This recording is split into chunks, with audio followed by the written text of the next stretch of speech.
గురుగారు తదుపరి సింహరాశి వారికి ఈ వారం ఎలా ఉండబోతోంది, ప్రత్యేకించి దైవారాధన గురించి తెలియజేస్తారా? సింహరాశి వారికి చూసుకున్నట్లయితే ఈ వారం ఈ రాశి వాళ్ళకి జీర్ణక్రియకు సంబంధించినటువంటి స్వల్ప ఇబ్బందులు ఉండేటువంటి అవకాశాలు గోచరిస్తూ ఉన్నాయి. అదే పక్షంలో కంటికి సంబంధించి నీరు కారటం కానివ్వండి, కంటిలో నలకల పడి కొంచెం స్వల్ప ఇబ్బందులు పడేటటువంటి అవకాశాలు గోచరిస్తున్నాయి. శుక్లాలు ఆపరేషన్లు చేయవలసిన అవసరం, లేజర్ ట్రీట్మెంట్లు, ఇటువంటి పరిస్థితులు నెలకొనే అవకాశాలు ఉన్నాయి. కంటి విషయంలో ఈ రాశి వాళ్ళు జాగ్రత్తగా ఉండటం మంచిది.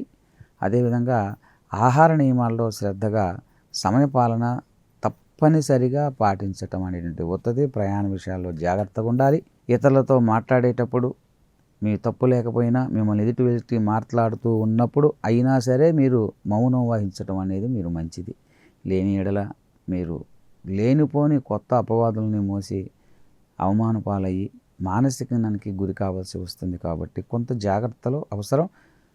మీ పని ఎంతవరకు లిమిట్స్ని దాటిపోకుండా మీ పరిధుల లోపు వరకు మీ పనులు చేసుకొని మీరు మౌనంగా కుటుంబంతో కనుక కాలక్షేపం చేసినట్లయితే ఉత్తమం, మంచి ఫలితాలు పొందవచ్చు. లేని ఎడల సమస్యలు ఉత్పన్నమవుతాయి.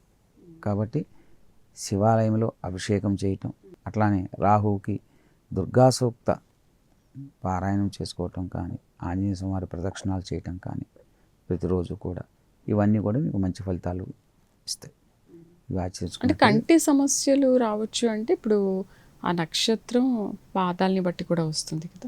అంతే, వాటిని సంబంధించి కూడా ఉంటుంది. ఇప్పుడు జనరల్గా నిన్నటి వరకు బాగానే ఉంది, ఇవాళ చూపించుకోగానే కంటికి శుక్లాలు వచ్చినాయి అని చెప్తారు. నిన్నటి వరకు బాగానే ఉంది కదా, ఈ వారంలోనే వచ్చింది కదా. అలా అలా అంటే రావాల్సి వచ్చినటువంటివి అయినప్పటికీ కదా అది కొంతమందికి ఈ వారం అయి ఉండవచ్చు. ఓకే ఓకే, అటువంటి పరిస్థితి ఉండవచ్చు.